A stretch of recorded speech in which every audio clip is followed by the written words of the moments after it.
ನಮಸ್ಕಾರ ವೀಕ್ಷಕರೇ, Yenepoya deem to be university ಅರ್ಪಿಸುವಂತಹ ಆರೋಗ್ಯ ವಿಶೇಷ ವೈದ್ಯಕೀಯ ಸಂವಾದ ಕಾರ್ಯಕ್ರಮಕ್ಕೆ ಸ್ವಾಗತ. ನಾನು ನಿಖಿತಾ ಪೂಜಾರಿ. ವೀಕ್ಷಕರೇ, ಕಳೆದ ಹಲವಾರು ಸಂಚಿಕೆಗಳಿಂದ ಬೇರೆ ಬೇರೆ ವಿಚಾರಗಳ ಬಗ್ಗೆ ಮಾಹಿತಿಯನ್ನು ನೀಡ್ತಾ ಬರ್ತಿರುವಂತಹ ಎನಪೋಯ ಮೆಡಿಕಲ್ ಕಾಲೇಜಿನ ಡಾಕ್ಟರ್ಸ್ ಇವತ್ತು ನಮಗೆ ಅಬ್ಡಾಮಿನೋಪ್ಲಾಸ್ಟಿ ಮತ್ತೆ ಬ್ರೆಸ್ಟ್ ರಿಡಕ್ಷನ್ ಸರ್ಜರಿ ಬಗ್ಗೆ ಮಾಹಿತಿಯನ್ನ ನೀಡಲಿಕ್ಕಿದ್ದಾರೆ. ಈ ಒಂದು ಮಾಹಿತಿಯನ್ನ ನೀಡೋದಕ್ಕೆ ನಮ್ಮ ಜೊತೆಗೆ ಎನಪೋಯ ಮೆಡಿಕಲ್ ಕಾಲೇಜಿನ ಪ್ಲಾಸ್ಟಿಕ್ ಸರ್ಜರಿ ಡಿಪಾರ್ಟ್ಮೆಂಟ್ನ assistant professor doctor Chandini S ಅವರು ನಮ್ಮ ಜೊತೆಗಿದ್ದಾರೆ. ಮೊದಲಿಗೆ ಅವರನ್ನ ಕಾರ್ಯಕ್ರಮಕ್ಕೆ ಸ್ವಾಗತಿಸೋಣ. ಎಸ್ ಡಾಕ್ಟರ್, ಕಾರ್ಯಕ್ರಮಕ್ಕೆ ಸ್ವಾಗತ. ಈಗ ಅಬ್ಡಾಮಿನೋ ಪ್ಲಾಸ್ಟಿ ಅನ್ನುವಂಥದ್ದು, ಹಾಗೆ ಬ್ರೆಸ್ಟ್ ರಿಡಕ್ಷನ್ ಸರ್ಜರಿ. ಸೊ ಮೊದಲಿಗೆ ನಾನು ನಿಮ್ಮ ಜೊತೆಗೆ ಅಬ್ಡಾಮಿನೋಪ್ಲಾಸ್ಟಿ ಬಗ್ಗೆ ಕೇಳಕ್ಕೆ ಇಷ್ಟಪಡ್ತೀನಿ. ಸೊ ಅಬ್ಡಾಮಿನೋಪ್ಲಾಸ್ಟಿ ಅಂದ್ರೆ ಏನು ಅನ್ನುವಂಥದ್ದು? ಅಬ್ಡಾಮಿನೋಪ್ಲಾಸ್ಟಿ ಅಥವಾ ಕಾಮನ್ಲಿ ಇದನ್ನು ಟಮ್ಮಿ ಟಕ್ ಸರ್ಜರಿ ಅಥವಾ ಟಮ್ಮಿ ಟಕ್ ಪ್ರೊಸೀಜರ್ ಅಂತ ಹೇಳ್ತಾರೆ. ಇದು ಒಂದು ರೀತಿಯ ಕಾಸ್ಮೆಟಿಕ್ ಸರ್ಜರಿ ಪ್ರೊಸೀಜರ್. ಇಲ್ಲಿ ಹೊಟ್ಟೆಯ ಚರ್ಮವನ್ನು ಅಂದರೆ ಹೊಕ್ಕಳಿನ ಕೆಳಭಾಗದ ಹೊಟ್ಟೆಯ ಚರ್ಮವನ್ನು ಸಡಿಲೆ ಇರುವುದನ್ನು ಟೋನ್ ಅಪ್ ಮಾಡಲಿಕ್ಕೆ ಅಥವಾ ಟೈಟ್ ಮಾಡಲಿಕ್ಕೋಸ್ಕರ ಮಾಡುವಂತಹ ಆಪರೇಷನಿಗೆ ಅಬ್ಡಾಮಿನೋಪ್ಲಾಸ್ಟಿ ಅಥವಾ ಟಮ್ಮಿ ಟಕ್ ಪ್ರೊಸೀಜರ್ ಅಂತ ಹೇಳ್ತಾರೆ. ಓಕೆ, ಇದನ್ನ ಯಾರೆಲ್ಲ ಈ ಒಂದು ಸರ್ಜರಿಯನ್ನ ಮಾಡಿಸ್ಕೋಬಹುದು ಅನ್ನುವಂಥದ್ದು? ಈ ಆಪರೇಷನನ್ನು ಮಾಡೋ ಮುಂಚೆ ನಾವು ಪೇಷಂಟನ್ನು ಅಸೆಸ್ ಮಾಡಿ ಯಾರಿಗೆ ಸ್ಕಿನ್ ಟೋನ್ ಅಥವಾ ಸ್ಕಿನ್ ಕ್ವಾಲಿಟಿ ಕಡಿಮೆ ಇದೆ ಅಥವಾ ಪುವರ್ ಇದೆ ಅಂಥ ಪೇಷಂಟ್ಗಳಿಗೆ ಈ ಆಪರೇಷನ್ನ ಮಾಡಲಿಕ್ಕೆ ಅಡ್ವೈಸ್ ಮಾಡ್ತೇವೆ. ಅಂತ ಹೇಳಿದರೆ ಹೊಟ್ಟೆಯ ಕೆಳಭಾಗದಲ್ಲಿ ಕೊಬ್ಬಿನಂಶ ಡೆಪಾಸಿಟ್ ಆಗಿಯೂ ಬಲ್ಜ್ ಆಗಿ ಕಾಣಿಸಿಕೊಳ್ಳುವ ಸಾಧ್ಯತೆ ಇದೆ, ಅಥವಾ ಚರ್ಮದ ಇಲಾಸ್ಟಿಸಿಟಿ ಕಡಿಮೆ ಆಗಿ ಲೂಸ್ ಆಗಿ ಅದು ಸ್ಯಾಗ್ ಆದ ಹಾಗೆ ಅದರಿಂದಾಗಿ ಬಲ್ಜ್ ಆಗೋ ಸಾಧ್ಯತೆಯೂ ಇದೆ. ಸೊ ಯಾವ ರೀತಿಯ ಪ್ರಾಬ್ಲಮ್ ಇದೆ ಅಂತ ನೋಡಿಕೊಂಡು ಲೈಪೋಸಕ್ಷನ್ ಮಾತ್ರ ಮಾಡೋದು, ಅಥವಾ ಅಬ್ಡಾಮಿನೋಪ್ಲಾಸ್ಟಿ ಅಥವಾ ಟಮ್ಮಿ ಟಕ್ ಆಪರೇಷನ್ ಮಾತ್ರ ಮಾಡೋದು, ಅಥವಾ ಎರಡನ್ನೂ ಕಂಬೈನ್ ಮಾಡಲಿಕ್ಕಾಗತ್ತೆ. ಸೊ ಒಂದು ಫ್ಯಾಟ್ ಡೆಪಾಸಿಟ್ ಇದ್ದರೆ ಅದನ್ನು ತೆಗೆದು, ಅಥವಾ ಸ್ಕಿನ್ ಇಲಾಸ್ಟಿಸಿಟಿ ಕಡಿಮೆ ಇದ್ದರೆ ಅಥವಾ ಎಕ್ಸೆಸ್ ಲೂಸ್ ಸ್ಕಿನ್ ಇದ್ದರೆ ಅದನ್ನು ತೆಗೆಯುವಂಥ ಪ್ರೊಸೀಜರ್ ಅಂದರೆ ಟಮ್ಮಿ ಟಕ್ ಪ್ರೊಸೀಜರ್, ಅಥವಾ ಎರಡನ್ನೂ ಕಂಬೈನ್ ಮಾಡಲಿಕ್ಕಾಗುತ್ತೆ. ಸೊ ಇಂಥ ಪೇಷಂಟ್ಸಿಗೆ ನಾವು ಈ ಪ್ರೊಸೀಜರನ್ನು ಅಡ್ವೈಸ್ ಮಾಡ್ತೀವಿ. ಎಸ್ಪೆಷಲಿ ಪೋಸ್ಟ್ ಪಾರ್ಟಮ್ ಅಥವಾ ಪೋಸ್ಟ್ ಪ್ರೆಗ್ನೆನ್ಸಿ ಸಿಚುವೇಷನಲ್ಲಿ ಪೇಷಂಟ್ಸಿಗೆ ಹೊಟ್ಟೆ ಪ್ರೆಗ್ನೆನ್ಸಿ ಟೈಮಲ್ಲಿ ತುಂಬ ಸ್ಟ್ರೆಚ್ ಆಗಿ ಅದರ ಇಲಾಸ್ಟಿಸಿಟಿ ಕಮ್ಮಿ ಆಗಿ ಲೂಸ್ ಅಥವಾ ಸ್ಯಾಗಿಂಗ್ ಆಗಿ ಅಬ್ಡಾಮಿನ್ ಇದ್ದರೆ ಅಥವಾ ಹೊಟ್ಟೆಯ ಕೆಳಭಾಗ ಇದ್ದರೆ ಅದಕ್ಕೋಸ್ಕರ ಈ ಆಪರೇಷನನ್ನು ಅಡ್ವೈಸ್ ಮಾಡ್ತೀವಿ. ಅಂದ್ರೆ ಮೇಲ್ ಕೂಡ ಮಾಡ್ಬೋದಾ, ಮೆನ್ಸ್ ಕೂಡ ಮಾಡ್ಬೋದಾ? ಮೆನ್ನಿಗೆ ಅಪರೂಪವಾಗಿ ಡಿಸ್ಕ್ರೈಬ್ ಮಾಡಿದ್ದಾರೆ, ಬಟ್ ಹೆಚ್ಚಾಗಿ ಪ್ರಾಕ್ಟಿಕಲ್ ವರ್ಲ್ಡ್ ಹೆಂಗಸರಿಗೆ ಮಾಡೋದಿದು, ಅಥವಾ ಪೋಸ್ಟ್ ಪ್ರೆಗ್ನೆನ್ಸಿಯಲ್ಲೇ ಮಾಡುವಂಥ ಸರ್ಜರಿ. ತುಂಬ ಜನ ಇದನ್ನು ಏಜ್ ಆದ ಹಾಗೆ ಅಬೌವ್ 40 ತುಂಬ ಜನ ಮಾಡಿಸ್ಕೊಳ್ತಾರೆ. ಓಕೆ, ಈಗ ಒಂದು ಪೇಷಂಟ್ ಬಂದಾಗ ಯಾವೆಲ್ಲ ಕಂಡೀಷನ್ಸ್ಗಳನ್ನ ನೀವು ನೋಡಿ ಇದಕ್ಕೆ ಇವರಿಗೆ ಅಬ್ಡಾಮಿನೋಪ್ಲಾಸ್ಟಿ ಮಾಡ್ಬೋದು ಅಂತ ನೀವು ಹೇಳ್ತೀರಾ ಅನ್ನುವಂಥದ್ದು? ಅದೇ, ಒಂದು ಪೇಷಂಟಿನ ಸ್ಕಿನ್ ಕ್ವಾಲಿಟಿ ನೋಡ್ತೇವೆ ನಾವು. ತುಂಬ ಜನರಿಗೆ ಪ್ರೆಗ್ನೆನ್ಸಿಯಲ್ಲಿ ಚರ್ಮ ತುಂಬ ಸ್ಟ್ರೆಚ್ ಆಗಿ ಅದರಿಂದಾಗಿ ಸ್ಟ್ರೆಚ್ ಮಾರ್ಕ್ಸ್ ಕಾಣಿಸಿಕೊಳ್ತವೆ. ಇದು ಒಂದು ಚರ್ಮದ ಕ್ವಾಲಿಟಿ ಅಥವಾ ಇಲಾಸ್ಟಿಸಿಟಿ ಬಗ್ಗೆ ನಮಗೆ ತಿಳಿಸುತ್ತೆ. ಇದರಿಂದಾಗಿ ಇಲಾಸ್ಟಿಸಿಟಿ ಹೋಗಿದೆ, ಸೊ ಇದಕ್ಕೋಸ್ಕರ ನಾವು ಅಬ್ಡಾಮಿನೋಪ್ಲಾಸ್ಟಿಯನ್ನು ಮಾಡ್ಬೋದು. ಸೊ ಅದೇ ಟೈಮಲ್ಲಿ ಪೇಷಂಟನ್ನು ಎಕ್ಸಾಮಿನ್ ಮಾಡುವಾಗ ನಾವು ಹೊಟ್ಟೆಯಲ್ಲಿ ಬೇರೆ ಆಪ್ರೇಷನ್ನ ಗುರುತುಗಳಾಗಲಿ ಕಲೆಗಳಾಗಲಿ ಇದೆಯಾ ಅಂತ ನೋಡ್ತೀವಿ. ಪೇಷಂಟಿಗೆ ಮುಂಚೆ ಯಾವುದೇ ರೀತಿಯ ಹೊಟ್ಟೆಯ ದೊಡ್ಡ ಆಪ್ರೇಷನ್ ಆಗಿದ್ರೆ, ಈಗ ಸಣ್ಣ ಸಣ್ಣ ಆಪ್ರೇಷನ್, ಈಗ ಎಪೆಂಡಿಸೆಕ್ಟಮಿ ಅಂಥ ಆಪ್ರೇಷನ್ ಆದರೆ ಅದರಿಂದಾಗಿ ಏನು ಸಮಸ್ಯೆ ಬರೋದಿಲ್ಲ. ಆದರೆ ಕರುಳಲ್ಲಿ ಬ್ಲಾಕ್ ಇದ್ದರೆ, ಒಬ್ಸ್ಟ್ರಕ್ಷನ್ ಇದ್ದರೆ, ಇದಕ್ಕೋಸ್ಕರ ಅಥವಾ ಯಾವುದೇ ರೀತಿಗೆ ಹೊಟ್ಟೆಯ ಮಧ್ಯಭಾಗದಲ್ಲಿ ಒಂದು ದೊಡ್ಡ ಗಾಯ ಮಾಡಿ ಓಪನ್ ಮಾಡಿದರೆ ಇದರಿಂದಾಗಿ ಅಬ್ಡಾಮಿನೋಪ್ಲಾಸ್ಟಿ ಮಾಡುವಾಗ ಹೊಟ್ಟೆಯ ಚರ್ಮಕ್ಕೆ ರಕ್ತ ಸಂಚಾರದ ಕೊರತೆಯಾಗಿ ಚರ್ಮ ಸ್ವಲ್ಪ ಭಾಗ ಕೊಳೆತು ಹೋಗೋ ರಿಸ್ಕ್ ಇರುತ್ತೆ. ಸೊ ಈ ಥರ ದೊಡ್ಡ ದೊಡ್ಡ ಗಾಯ ಇದ್ದಾಗ ಹೊಟ್ಟೆಯಲ್ಲಿ ಈ ಆಪ್ರೇಷನ್ ಮಾಡೋದು ತುಂಬ ರಿಸ್ಕಿ. ಸೊ ಇದು ಮಾಡೋದಿಲ್ಲ. ಅಥವಾ ಹೊಟ್ಟೆಯ ನಮ್ಮ ರಿಬ್ ಕೇಜ್ ಅಂತ ಹೇಳ್ತೀವಿ, ಅಥವಾ ಕಾಸ್ಟಲ್ ಮಾರ್ಜಿನ್ ಇದೆಯಲ್ಲ, ಎದೆ ಮತ್ತು ಹೊಟ್ಟೆಯ ಮಧ್ಯದಲ್ಲಿ ನಮಗೆ ಮೂಳೆ ಫೀಲ್ ಆಗುತ್ತಲ್ವ, ಆ ಲೆವೆಲಲ್ಲಿ ತುಂಬ ಸತಿ ಅಡ್ಡಕ್ಕೆ ದೊಡ್ಡ ಗಾಯ ಮಾಡಿ ಕೆಲವು ಆಪ್ರೇಷನ್ ಮಾಡ್ತಾರೆ. ಪ್ಯಾಂಕ್ರಿಯಾಸ್ ಅಂತ ಹೇಳಿ ಆ ಕೋಶದ ಆಪ್ರೇಷನ್ ಮಾಡುವಾಗ ಇಂಥ ಈ ರೀತಿಯಲ್ಲಿ ಕಲೆ ಇರುತ್ತೆ. ಸೊ ಈ ಥರ ಕಲೆ ಇದ್ದಾಗ ಅಬ್ಡಾಮಿನೋಪ್ಲಾಸ್ಟಿ ಮಾಡೋದು ತುಂಬ ರಿಸ್ಕಿ. ಹಾಗೆ ಇನ್ನು ಯಾವ ರೀತಿಯಾಗಿ ಈ ಒಂದು ಸರ್ಜರಿಯನ್ನ ಮಾಡಲಾಗುತ್ತೆ ಅನ್ನುವಂಥದ್ದು? ಈ ಆಪರೇಷನನ್ನು ಜನರಲ್ ಅನೆಸ್ಥೀಸಿಯಾದಲ್ಲೇ ಹೆಚ್ಚಾಗಿ ಮಾಡೋದು. ಅಪರೂಪವಾಗಿ ಮಿನಿ ಎಬ್ಡಾಮಿನೋಪ್ಲಾಸ್ಟಿ ಅಂತ ಹೇಳಿ ಒಂದು ಪ್ರೊಸೀಜರ್ ಇದೆ. ಇದರದ್ದೇ ಒಂದು ಸ್ಮಾಲರ್ ವರ್ಷನ್. ಈಗ ಹೊಕ್ಕಳಿಂದ ಕೆಳಭಾಗದಲ್ಲಿ ಮಾತ್ರ ಇಲಾಸ್ಟಿಸಿಟಿ ಕಮ್ಮಿ ಇದ್ದರೆ ಅಂಥ ಪೇಷಂಟ್ಗಳಿಗೆ, ಹೆಂಗಸರಿಗೆ ಈ ಆಪ್ರೇಷನನ್ನು ಅಡ್ವೈಸ್ ಮಾಡ್ತೀವಿ. ಇದರಲ್ಲಿ ಲೋಕಲ್ ಅನೆಸ್ಥೀಸಿಯಾ ಕೊಟ್ಟು ಮಾಡಿದ್ದೂ ಇದೆ, ಆದರೆ ಹೆಚ್ಚಾಗಿ ಜನರಲ್ ಅನೆಸ್ಥೀಸಿಯಾದಲ್ಲೇ ಮಾಡೋದು. ಸೊ ಇದರಲ್ಲಿ ನಾವು ಮಾರ್ಕ್ ಮಾಡ್ತೀವಿ ಹೆಚ್ಚಾಗಿ ಎಷ್ಟರ ಮಟ್ಟಿಗೆ ಇಲಾಸ್ಟಿಸಿಟಿ ಅಂದರೆ ಎಕ್ಸೆಸ್ ಸ್ಕಿನ್ ಇದೆ ಹೊಟ್ಟೆಯ ಕೆಳಭಾಗದಲ್ಲಿ ಅಂತ ಹೇಳಿ ನಾವು ಪೇಷಂಟನ್ನು ಎಕ್ಸಾಮಿನ್ ಮಾಡಿ ಅಸೆಸ್ ಮಾಡ್ತೇವೆ. ಅಂದರೆ ಹೀಗೆ ಸ್ಟ್ರೆಚ್ ಮಾಡಿ ನೋಡಿ ಅದಕ್ಕೆ ಮಾರ್ಕಿಂಗ್ಸ್ ಇದೆ, ಸ್ಪೆಸಿಫಿಕ್ ಆಗಿ ಮಾರ್ಕಿಂಗ್ಸ್ ಇದೆ. ಸೊ ಹೆಚ್ಚಾಗಿ ಈ ಆಪ್ರೇಷನಲ್ಲಿ ಇನ್ಸಿಷನ್ ಅಥವಾ ಗಾಯ ಎಲ್ಲಿ ಬರುತ್ತೆ ಅಂತ ಹೇಳಿದರೆ ಹೊಟ್ಟೆ ಮತ್ತು ಜೆನಿಟೇಲಿಯಾ ಮಧ್ಯದಲ್ಲಿ, ಆ ಕ್ರೀಸಲ್ಲಿ, ಈಗ ಬಿಕಿನಿ ಲೈನ್ ಅಂತ ಹೇಳ್ತೀವಿ. ಸೊ ಆ ಲೈನಲ್ಲಿ ಈ ಆಪ್ರೇಷನ್ ಇದು ಕಲೆ ಬರುವ ಹಾಗೆ ನಾವು ಇದನ್ನು ಫ್ಯಾಷನ್ ಮಾಡ್ತೀವಿ ಅಥವಾ ಡಿಸೈನ್ ಮಾಡ್ತೀವಿ.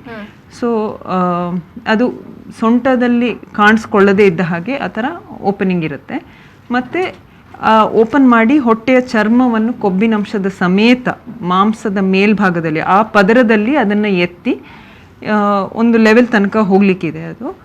ಸೊ ಅಲ್ಲಿ ತನಕ ಅದನ್ನು ರೇಸ್ ಮಾಡಿ ಸ್ಟ್ರೆಚ್ ಮಾಡಿ ಎಷ್ಟು ಎಕ್ಸೆಸ್ ಸ್ಕಿನ್ ಇದೆ ಆ ಭಾಗವನ್ನು ಪೂರ್ತಿ ತೆಗೆದು ಮತ್ತೆ ಅದನ್ನು ಆ ಸ್ಟಿಚ್ ಲೈನಿಗೆ ಬರುವ ಥರ ಜೋಡಿಸ್ತೀವಿ.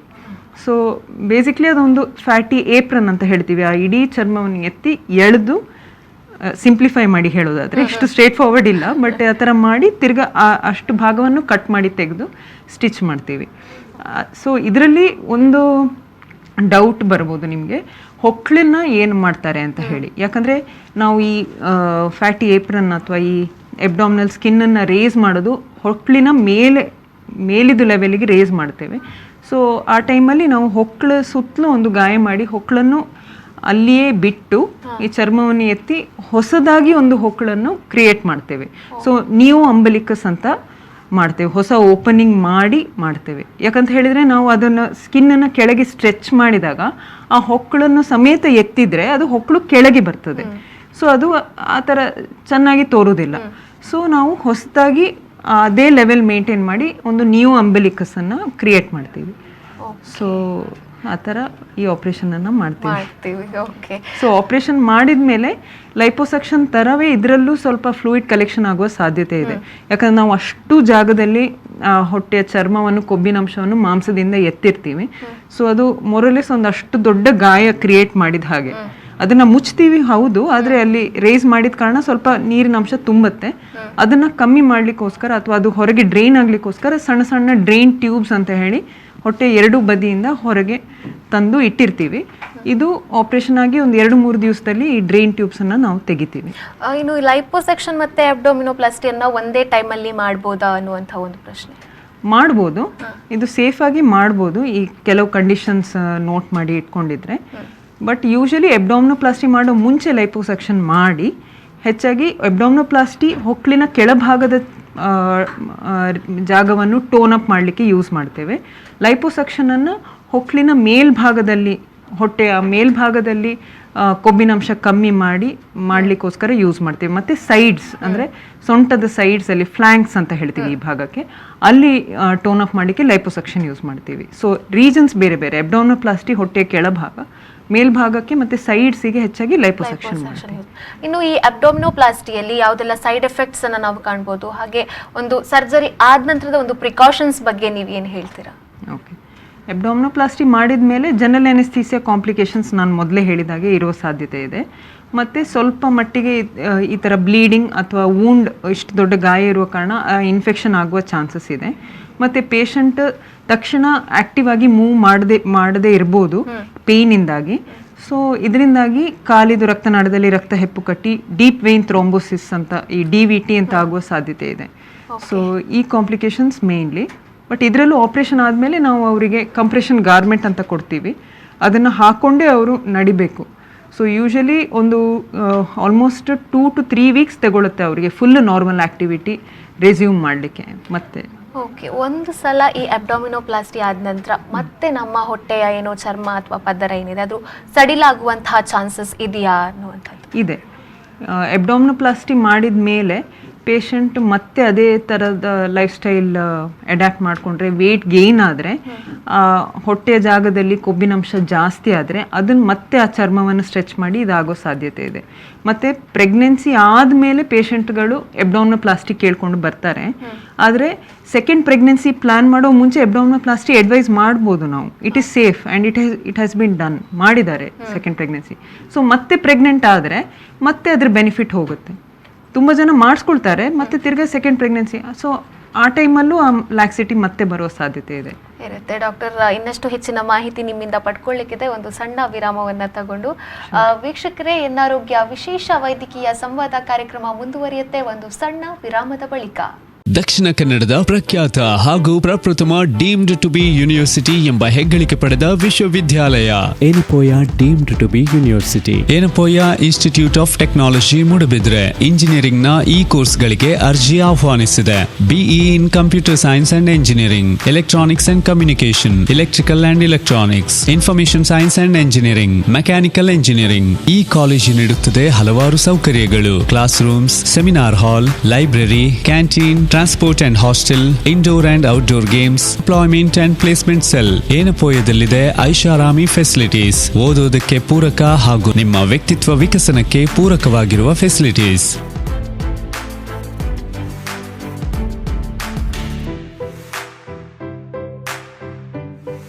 ವಿರಾಮದ ಬಳಿಕ ಎನ್ನಾರೋಗ್ಯ ವಿಶೇಷ ವೈದ್ಯಕೀಯ ಸಂವಾದ ಕಾರ್ಯಕ್ರಮಕ್ಕೆ ಸ್ವಾಗತ. ನಮ್ಮ ಜೊತೆಗೆ ಡಾಕ್ಟರ್ ಚಾಂದಿನಿ ಎಸ್ ಅವರಿದ್ದಾರೆ.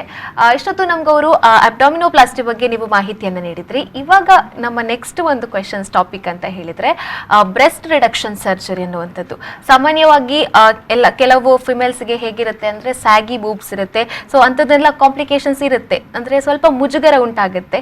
ಸೊ ಅಂಥ ಕಂಡೀಷನ್ ಅಲ್ಲಿ ಒಂದು ಬ್ರೆಸ್ಟ್ ರಿಡಕ್ಷನ್ ಸರ್ಜರಿಗೆ ತುಂಬಾ ಜನ ಬರ್ತಾರೆ ಅನ್ನುವಂಥದ್ದು ಒಂದು ಅಭಿಪ್ರಾಯ. ಸೊ ಇದ್ರ ಬಗ್ಗೆ ನೀವೇನು ಹೇಳ್ತೀರಾ? ಬ್ರೆಸ್ಟ್ ರಿಡಕ್ಷನ್ ಸರ್ಜರಿ ಅಂದ್ರೆ ಏನು ಅನ್ನುವಂಥದ್ದು. ಬ್ರೆಸ್ಟ್ ರಿಡಕ್ಷನ್ ಸರ್ಜರಿ ಅಥವಾ ಇದನ್ನು ಟೆಕ್ನಿಕಲಿ ರಿಡಕ್ಷನ್ ಮ್ಯಾಮೋಪ್ಲಾಸ್ಟಿ ಅಂತ ಹೇಳ್ತೀವಿ. ಇದು ಒಂದು ಥರದ ಕಾಸ್ಮೆಟಿಕ್ ಪ್ರೊಸೀಜರ್.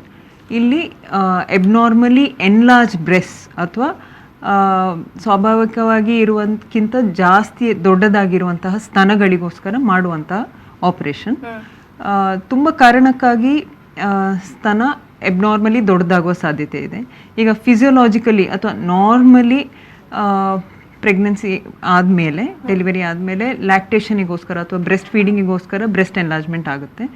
ಬಟ್ ತುಂಬ ಜನರಲ್ಲಿ ಇದು ಬ್ರೆಸ್ಟ್ ಫೀಡಿಂಗ್ ನಂತರವೂ ನಾರ್ಮಲ್ ಸೈಜಿಗೆ ಬರೋದಿಲ್ಲ ಬ್ರೆಸ್ಟ್. ಈ ಥರ ಎನ್ಲಾರ್ಜ್ಮೆಂಟ್ ಆಗೋ ಸಾಧ್ಯತೆ ಇದೆ. ಮತ್ತು ತುಂಬ ಜನರಿಗೆ ಮ್ಯಾಕ್ರೋಮ್ಯಾಸ್ಟಿಯಾ ಅಥವಾ ಜೈಜಾಂಟೋಮ್ಯಾಸ್ಟಿಯಾ ಅಂತ ಒಂದು ಕಂಡೀಷನ್ ಆಗೋ ಸಾಧ್ಯತೆ ಇದೆ. ಇದಕ್ಕೆ ಎಕ್ಸಾಕ್ಟ್ ಕಾರಣ ಏನು ಅಂತ ಯಾರೂ ತಿಳಿದಿಲ್ಲ. ಜೆನೆಟಿಕ್ ಫ್ಯಾಕ್ಟರ್ಸು ರೂಲ್ ಔಟ್ ಮಾಡಿದ್ದಾರೆ. ಸೊ ಸರ್ಕ್ಯುಲೇಟಿಂಗ್ ಈಸ್ಟ್ರೋಜನ್ ಹಾರ್ಮೋನ್ಸ್ ಅಂತ ಇರುತ್ತೆ ಬ್ಲಡ್ಡಲ್ಲಿ. ಈ ಈಸ್ಟ್ರೋಜನ್ ಹಾರ್ಮೋನಿಂದಾಗಿ ಬ್ರೆಸ್ಟ್ ಸೆಲ್ಸ್ ಎನ್ಲಾರ್ಜ್ ಆಗುತ್ತೆ.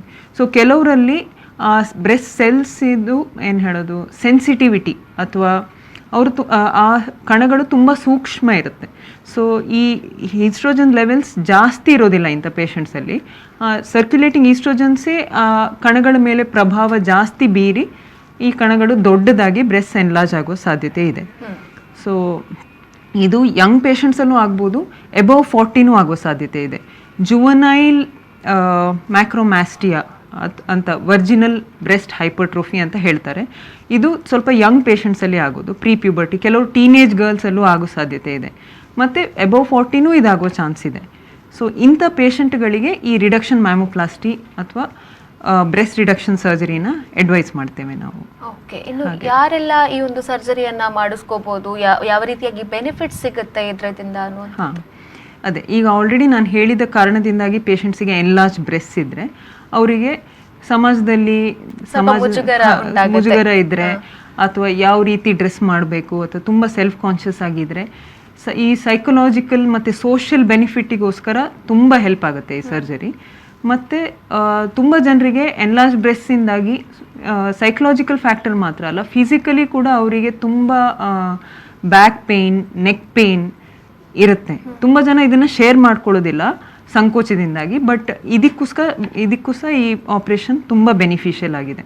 ಮತ್ತು ತುಂಬ ಜನರಿಗೆ ಈ ಬ್ರೇಸಿಯರ್ ಸ್ಟ್ರ್ಯಾಪ್ಸ್, ಈ ವೆಯ್ಟಿಂದಾಗಿ ಬ್ರೇಸಿಯರ್ ಸ್ಟ್ರ್ಯಾಪ್ಸ್ ತುಂಬ ಗ್ರೂವ್ಸ್ ಥರ ಮಾಡುತ್ತೆ ಭುಜದ ಮೇಲೆ.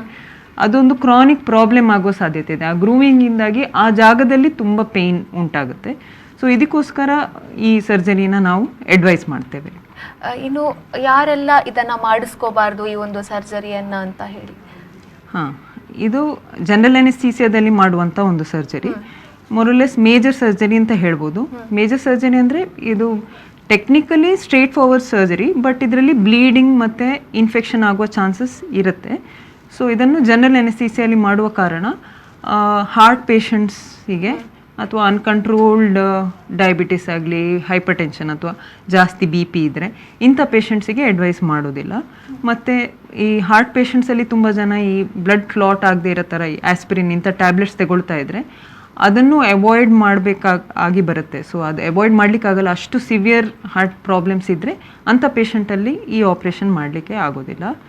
ಮತ್ತು ಜನರಲಿ ಈ ಪೇಷಂಟ್ಸಿಗೆ ನಾವು ಅಡ್ವೈಸ್ ಮಾಡ್ತೀವಿ ಅಂದರೆ ಫ್ಯಾಮ್ಲಿ ಕಂಪ್ಲೀಟ್ ಆದಮೇಲೆ, ಮಕ್ಕಳಾದ್ರ ಮೇಲೆ ಈ ಆಪ್ರೇಷನ್ ಮಾಡಿಸ್ಕೊಳ್ಳಿ ಅಂತ ಹೇಳಿದರೆ. ಯಾಕಂತ ಹೇಳಿದರೆ ಇದರಲ್ಲಿ ಬ್ರೆಸ್ಟಿನ ಅಂಶ ಕಮ್ಮಿ ಆಗುತ್ತೆ ಆಪ್ರೇಷನ್ ಆದಮೇಲೆ. ಸೊ ಎದೆ ಹಾಲು ಕೊಡಲಿಕ್ಕೆ ಪ್ರಾಬ್ಲಮ್ ಬರುವ ಸಾಧ್ಯತೆ ಇದೆ. ಆದರೆ ಈಗೀಗ ಈ ಟೆಕ್ನಿಕ್ಸ್ ತುಂಬ ಇವಾಲ್ವ್ ಆಗಿದೆ. ಬೇರೆ ಬೇರೆ ರೀತಿ ಬ್ರೆಸ್ಟ್ ರಿಡಕ್ಷನ್ ಪ್ರೊಸೀಜರ್ಸ್ ಇದೆ. ಸೊ ಕೆಲವು ಇನ್ಸಿಷನ್ಸ್ ಅಥವಾ ಕೆಲವು ಪ್ಲ್ಯಾನಿಂಗ್ ಈ ಸರ್ಜರಿಯಲ್ಲಿ ಅದನ್ನು ಅವಾಯ್ಡ್, ಈಗ ಲ್ಯಾಕ್ಟೇಷನ್ ಅಥವಾ ಬ್ರೆಸ್ಟ್ ಮಿಲ್ಕ್ ಪ್ರೊಡಕ್ಷನ್ ತುಂಬ ಕಮ್ಮಿ ಆಗದೇ ಇರೋ ಥರ ಈ ಆಪ್ರೇಷನನ್ನು ಪ್ಲ್ಯಾನ್ ಮಾಡಿ ಬ್ರೆಸ್ಟ್ ವಾಲ್ಯೂಮ್ ಕಮ್ಮಿ ಮಾಡುವ ಸಾಧ್ಯತೆಯೂ ಇದೆ. ಸೊ ಈಗೀಗ ನಾವು ಅದನ್ನು ತುಂಬ ಮೇಜರ್ ಹಿಂಡ್ರೆನ್ಸ್ ಅಂತ ಹೇಳೋದಿಲ್ಲ ಈ ಆಪ್ರೇಷನ್ ಮಾಡಲಿಕ್ಕೋಸ್ಕರ. ಸೊ ಪ್ರೀ ಪ್ರೆಗ್ನೆನ್ಸಿನೂ ತುಂಬ ಪ್ರಾಬ್ಲಮ್ ಇದ್ದರೆ ಇಂಥ ಪೇಷಂಟ್ಸ್ಗಳಿಗೆ ನಾವು ಈ ಆಪ್ರೇಷನ್ ಮಾಡ್ತೀವಿ. ಬಟ್ ಮಿಲ್ಕ್ ಸೆಕ್ರೀಷನ್ ಕಮ್ಮಿ ಆಗೋ ಚಾನ್ಸ್ ಇದೆ ಅಂತ ಎಕ್ಸ್ಪ್ಲೇನ್ ಮಾಡ್ತೀವಿ ಅವರಿಗೆ. ಓಕೆ. ಇನ್ನು ಸಾಮಾನ್ಯವಾಗಿ ಎಲ್ರಿಗೂ ಕೂಡ ಒಂದು ಕನ್ಫ್ಯೂಷನ್ ಇರುತ್ತೆ. ಈಗ ನಾವು ಕೇಳ್ತಾ ಇರ್ತೀವಿ, ಈಗ ಒಂದು ಪ್ಲಾಸ್ಟಿಕ್ ಸರ್ಜರಿ, ಈ ಸರ್ಜರಿ ಸಕ್ಸಸ್ಫುಲ್ ಆಗದೆ ಅದು ಇನ್ನೂ ಕೂಡ ದೊಡ್ಡದಾಯಿತು ಬ್ರೆಸ್ಟ್ ಅಂತ ಹೇಳ್ತಾರೆ. ಕೆಲವು ಸಲ ಈ ಥರ ಕೆಲವೊಂದು ವದಂತಿ ಅಂತ ನಾವು ಹೇಳ್ಬೋದು, ಅದನ್ನು ಕೇಳ್ತಾ ಇರ್ತೀವಿ. ಅದರ ಬಗ್ಗೆ ನೀವೇನು ಹೇಳ್ತೀರಾ ಅನ್ನುವಂಥದ್ದು? ಆ ಥರ ಮತ್ತೆ ಈ ಥರ ಬ್ರೆಸ್ಟ್ ಎನ್ಲಾರ್ಜ್ಮೆಂಟ್ ಬರುವ ಚಾನ್ಸಸ್ ತುಂಬ ಕಮ್ಮಿ. ಈ ಆಪ್ರೇಷನ್ ಆದಮೇಲೆ ಬರುವ ಸಾಧ್ಯತೆ ಇಲ್ಲ ಅಂತ ನಾನು ಹೇಳೋದಿಲ್ಲ. ಆದರೆ ಈ ಹಾರ್ಮೋನ್ ಸೆನ್ಸಿಟಿವಿಟಿಯಿಂದಾಗಿ ಬ್ರೆಸ್ಟ್ ಎನ್ಲಾರ್ಜ್ ಆಗಿದ್ದರೆ ಹೆಚ್ಚಾಗಿ ಪೇಷಂಟ್ಸ್ ತುಂಬ ವರ್ಷದಿಂದ ಅದೇ ಸೈಜ್ ಆಫ್ ಬ್ರೆಸ್ಟ್ ಅಥವಾ ಅಷ್ಟೇ ಎನ್ಲಾರ್ಜ್ ಬ್ರೆಸ್ಟಿಂದ ಒದ್ದಾಡ್ತಾ ಇರ್ತಾರೆ. ಸೊ ಅದರಲ್ಲಿ ಅವರಿಗೆ ಆನ್ಗೋಯಿಂಗ್ ಪ್ರಾಬ್ಲಮ್ ಅಂತ ಇರೋದಿಲ್ಲ, ಮ್ಯಾಗ್ನಿಟ್ಯೂಡ್ ಅಷ್ಟೇ ಇರುತ್ತೆ. ಸೊ ನಾವು ಆಪ್ರೇಷನ್ ಮಾಡಿದ ಮೇಲೆ ಅವರಿಗೆ ಡೆಫಿನೆಟ್ ಬೆನಿಫಿಟ್ ಬರುತ್ತೆ. ಆದರೆ ಪೇಷಂಟ್ ಆಪ್ರೇಷನ್ ಆದಮೇಲೆ ಎಕ್ಸೆಸ್ ವೆಯ್ಟ್ ಗೇನ್ ಆದರೆ ಪೇಷಂಟಿಗೆ ಅದರಿಂದಾಗಿ ಬ್ರೆಸ್ಟಲ್ಲಿ ಫ್ಯಾಟ್ ಡೆಪಾಸಿಟ್ ಆಗಿ ಮತ್ತೆ ಬ್ರೆಸ್ಟ್ ಎನ್ಲಾರ್ಜ್ ಆಗೋ ಚಾನ್ಸ್ ಇದೆ. ಆದರೆ ಬ್ರೆಸ್ಟಲ್ಲಿ 3 ಕಾಂಪೊನೆಂಟ್ಸ್ ಇದೆ, 3 ಥರದ ಕಣಗಳಿದೆ. ಫ್ಯಾಟ್ ಸೆಲ್ಸ್ ಇದೆ, ಗ್ಲ್ಯಾಂಡ್ ಅಂತ ಇದೆ, ಅಂದರೆ ಇದರಿಂದ ಲ್ಯಾಕ್ಟೇಷನ್ ಅಥವಾ ಬ್ರೆಸ್ಟ್ ಮಿಲ್ಕ್ ಇದು ಪ್ರೊಡಕ್ಷನ್ ಆಗುತ್ತೆ. ಮತ್ತು ಸ್ಟ್ರೋಮಾ ಅಥವಾ ಫೈಬ್ರಸ್ ಟಿಶ್ಯೂ ಅಂತ ಇದೆ, ಅಂದರೆ ಇದು ಬ್ರೆಸ್ಟ್ ಆಕಾರವನ್ನು ಅಥವಾ ಸಪೋರ್ಟಿಂಗ್ ಸ್ಟ್ರಕ್ಚರ್ಸ್ ಇದರಿಂದ ಉಂಟಾಗೋದು. ಸೊ ಮೇನ್ಲಿ ಬ್ರೆಸ್ಟ್ ಎನ್ಲಾರ್ಜ್ಮೆಂಟ್ ಆಗೋದು ಫ್ಯಾಟ್ ಜಾಸ್ತಿಯಾಗಿ, majority of the cases fat ಜಾಸ್ತಿಯಾಗಿ ಪ್ಲಸ್ ಗ್ಲ್ಯಾಂಡ್ಲರ್ ಟಿಶ್ಯೂ ಜಾಸ್ತಿಯಾಗಿನೂ ಆಗೋ ಸಾಧ್ಯತೆ ಇದೆ. ಸೊ ಫ್ಯಾಟ್ ಡೆಪಾಸಿಟ್ ಬ್ರೆಸ್ಟಲ್ಲೂ ಆಗೋ ಸಾಧ್ಯತೆ ಇದೆ ವೆಯ್ಟ್ ಗೇನ್ ಆದರೆ. ಓಕೆ. ಇನ್ನು ಈ ಒಂದು ಸರ್ಜರಿ ಯಾವ ರೀತಿಯಾಗಿ ಮಾಡಲ್ಪಡುತ್ತೆ, ಇದರ ಪ್ರೊಸೀಜರ್ಸ್ ಹೇಗಿರುತ್ತೆ ಅನ್ನುವಂಥದ್ದು? ಸೊ ಬ್ರೆಸ್ಟ್ ರಿಡಕ್ಷನ್ ಸರ್ಜರಿ ತುಂಬ ಕೇರ್ಫುಲಿ ಪ್ಲ್ಯಾನ್ ಮಾಡಿ ಮಾಡಬೇಕಾಗುತ್ತೆ. ಇದರಲ್ಲಿ ನಾವು ಪೇಷಂಟನ್ನು ಪ್ರೀ ಆಪ್ರೇಟಿವ್ ಮಾರ್ಕಿಂಗ್ ಅಂತ ಮಾಡಿಯೇ ಮಾಡ್ತೀವಿ. ಅವ್ರನ್ನ ಸ್ಟ್ಯಾಂಡಿಂಗ್ ಪೊಸಿಷನ್ ಅಥವಾ ಸಿಟ್ಟಿಂಗ್ ಪೊಸಿಷನಲ್ಲಿ 2 ಸೈಡ್ ಬ್ರೆಸ್ಟನ್ನು ಕಂಪೇರ್ ಮಾಡಿ, ಮತ್ತು ಅದಕ್ಕೆ ಕೆಲವು ಜಾಮೆಟ್ರಿಕ್ ಮಾರ್ಕಿಂಗ್ಸ್ ಇದೆ ಯಾವ ರೀತಿ ಅದನ್ನು ಪ್ಲ್ಯಾನ್ ಮಾಡಬೇಕು ಅಂತ ಹೇಳಿ. ಸೊ ಅದನ್ನು ಮಾಡಿಯೇ ಪ್ರೊಸೀಡ್ ಮಾಡ್ತೀವಿ. ಹೆಚ್ಚಾಗಿ ಬ್ರೆಸ್ಟ್ ರಿಡಕ್ಷನ್ 2 ಕಡೆಗೂ ಬೇಕಾಗುತ್ತೆ. ಯೂನಿಲ್ಯಾಟ್ರಲ್ ಅಥವಾ ಒಂದೇ ಸೈಡ್ ಬ್ರೆಸ್ಟ್ ಎನ್ಲಾರ್ಜ್ಮೆಂಟ್ ತುಂಬ ಅಪರೂಪ ಅಥವಾ ರೇರ್. ಸೊ ಸಿಮೆಟ್ರಿ ತುಂಬ ಇಂಪಾರ್ಟೆಂಟ್ ಇದರಲ್ಲಿ. ಹಾಗೆ ಸೊ ತುಂಬ ಡೀಟೇಲಾಗಿ ಇದರ ಟೆಕ್ನಿಕಲ್ ಡಿಸೈನ್ ಅಥವಾ ಪ್ಲ್ಯಾನಿಂಗ್ ಬಗ್ಗೆ ನಾನು ಹೋಗೋದಿಲ್ಲ, ಇದು ತುಂಬ ಸರ್ಜಿಕಲ್ ಆಗಿಬಿಡುತ್ತೆ ಟಾಪಿಕ್. ಬಟ್ ಮೇನ್ ಇದರಲ್ಲಿ ಏನಂತ ಹೇಳಿದರೆ, ನಾವು ಒಂದು ಟೂರ್ನಿಕೆ ಥರ, ಅಂದರೆ ಬ್ಲಡ್ ಲಾಸ್ ಕಮ್ಮಿ ಆಗೋದಕ್ಕೋಸ್ಕರ ಬ್ರೆಸ್ಟ್ ಸುತ್ತಲೂ ಒಂದು ಸ್ವಲ್ಪ ಗಾಝನ್ನು ಇಟ್ಬಿಟ್ಟು ಮಾರ್ಕಿಂಗ್ಸ್ ಪ್ರಕಾರ ಓಪನಿಂಗ್ಸ್ ಮಾಡಿ ಇನ್ಸಿಷನ್ಸ್ ಹಾಕಿ, ಯಾವ ಭಾಗದಲ್ಲಿ ಎಕ್ಸೆಸ್ ಬ್ರೆಸ್ಟ್ ಟಿಶ್ಯೂ ಇದೆ ಆ ಸೆಕ್ಷನನ್ನು ತೆಗೆದುಬಿಟ್ಟು ತಿರ್ಗಾ ಆ ಬ್ರೆಸ್ಟ್ ಮೌಂಡ್ ಅಥವಾ ಬ್ರೆಸ್ಟ್ ಶೇಪ್ ಅದೇ ಥರ ಬರುವ ಹಾಗೆ ಅದು ಅಥವಾ ಆದರೆ ಸ್ಮಾಲರ್ ವರ್ಷನ್, ಮುಂಚೆ ಎಷ್ಟು ದೊಡ್ಡದಿತ್ತು ಅದರಿಂದ ಚಿಕ್ಕದಾಗಿ ಆದರೆ ಆಕಾರ ನಾರ್ಮಲ್ ಆಗಿ ಬರೋ ಥರ ಪ್ಲ್ಯಾನ್ ಮಾಡಿ ಮಾಡ್ತೀವಿ. ಸೊ ಇದರಲ್ಲಿ ನಿಪ್ಪಲ್ ಮತ್ತು ಏರಿಯೋಲಾ ಅಂದರೆ ಸ್ವಲ್ಪ ಡಾರ್ಕ್ ಪಿಗ್ಮೆಂಟೆಡ್ ಪೋರ್ಷನ್ ಇರುತ್ತೆ ಬ್ರೆಸ್ಟಲ್ಲಿ, ಅದೂ ಎನ್ಲಾರ್ಜ್ ಆಗಿರುತ್ತೆ. ಬ್ರೆಸ್ಟ್ ಎನ್ಲಾರ್ಜ್ಮೆಂಟ್ ಜೊತೆಗೆ ನಿಪ್ಪಲ್ ಮತ್ತು ಏರಿಯೋಲಾ ಪಿಗ್ಮೆಂಟೆಡ್ ಪೋರ್ಷನು ಎನ್ಲಾರ್ಜ್ ಆಗಿರುತ್ತೆ. ಸೊ ಅದನ್ನು ನಾವು ಸಣ್ಣದಾಗಿ ಮಾಡಲಿಕ್ಕೋಸ್ಕರ ಪ್ಲ್ಯಾನ್ ಮಾಡ್ತೀವಿ. ಹಾಗೆ ಓಕೆ, ಈ ರೀತಿಯಾಗಿ ಇದರ ಒಂದು ಪ್ರೊಸೀಜರ್ಸ್ ನಡೀತಾ ಹೋಗುತ್ತೆ ಅಂತ. ಓಕೆ ಡಾಕ್ಟರ್, ಇಷ್ಟೊತ್ತು ನಮಗೆ ಅಬ್ಡಾಮಿನೋಪ್ಲಾಸ್ಟಿ ಹಾಗೆ ಬ್ರೆಸ್ಟ್ ರಿಡಕ್ಷನ್ ಸರ್ಜರಿ ತುಂಬಾನೇ ಒಂದು ಯೂಸ್ಫುಲ್ ಇನ್ಫಾರ್ಮೇಶನ್ ಅನ್ನ ನಮಗೆ ಕೊಟ್ಟಿದ್ದೀರಿ. ತುಂಬಾನೇ ಧನ್ಯವಾದಗಳು. ಥ್ಯಾಂಕ್ ಯು, ಧನ್ಯವಾದಗಳು. ಸೊ ನೋಡಿದ್ರಲ್ವಾ ವೀಕ್ಷಕರೇ, ಇವತ್ತಿನ ನಮ್ಮ ಕಾರ್ಯಕ್ರಮದಲ್ಲಿ ಅಬ್ಡೊಮಿನೋಪ್ಲಾಸ್ಟಿ ಹಾಗೆ ಬ್ರೆಸ್ಟ್ ರಿಡಕ್ಷನ್ ಸರ್ಜರಿ ಬಗ್ಗೆ ನಮಗೆ ಡಾಕ್ಟರ್ ಮಾಹಿತಿಯನ್ನು ನೀಡಿದ್ರು. ನಾನು ಹೇಳಿದಾಗೆ ತುಂಬಾ ಯೂಸ್ಫುಲ್ ಇನ್ಫಾರ್ಮೇಷನ್, ಎಲ್ಲರೂ ಕೂಡ ಇದರ ಬಗ್ಗೆ ತುಂಬ ಕುತೂಹಲವನ್ನು ಇಟ್ಕೊಂಡಿರ್ತಾರೆ. ಖಂಡಿತವಾಗಿಯೂ ನಿಮಗೆ ಈ ಒಂದು ಕಾರ್ಯಕ್ರಮದಿಂದ ಉತ್ತರ ಸಿಕ್ತು ಅಂತ ಅಂದ್ಕೊಳ್ತಾ, ಇದಾಗಿತ್ತು ಈ ಹೊತ್ತಿನ ವಿಶೇಷತೆ. ನಿರಂತರವಾದ ಸುದ್ದಿ, ಮಾಹಿತಿ, ಮನೋರಂಜನೆಗಾಗಿ ನಮ್ಮ ಫೇಸ್ಬುಕ್ ಪೇಜ್ ಫಾಲೋ ಮಾಡಿ, ಯೂಟ್ಯೂಬ್ ಚಾನಲ್ ಸಬ್ಸ್ಕ್ರೈಬ್ ಮಾಡಿ.